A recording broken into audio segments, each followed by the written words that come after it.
and Byron Fisher, our regional director, had apparently been called in for an emergency meeting.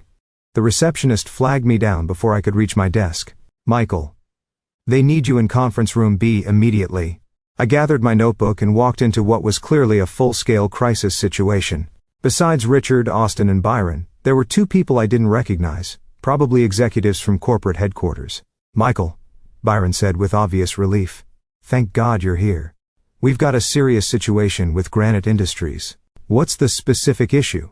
Richard launched into an explanation, but it was clear he only understood half the problem. Granite had called an emergency meeting for 10 a.m. because their implementation was failing.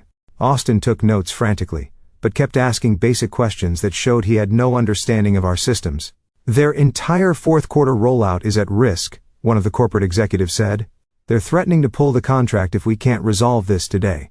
I reviewed the issue details they'd gathered. It was actually a fairly straightforward problem, if you understood the system dependencies and had access to the right documentation. "This is a known issue with their custom configuration," I said. "The resolution is documented in the Implementation Guide, Section 12. It requires coordinating changes across 3 different systems in a specific sequence." Austin was frantically flipping through his copy of the manual. "Which section exactly?" "Section 12, subsection 4.7 through 4.12.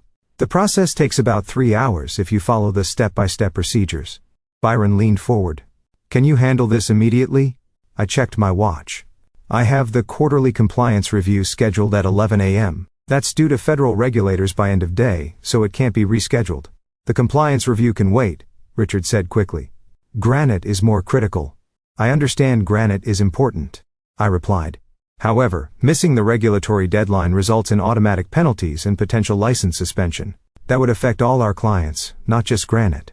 The room went silent. You could practically hear everyone calculating the implications. "What are our options?" Byron asked carefully. "Well, Austin could handle the Granite issue using the documented procedures. It would be excellent training for him. And I'd be available for questions between compliance review sessions." Austin looked like a deer in headlights.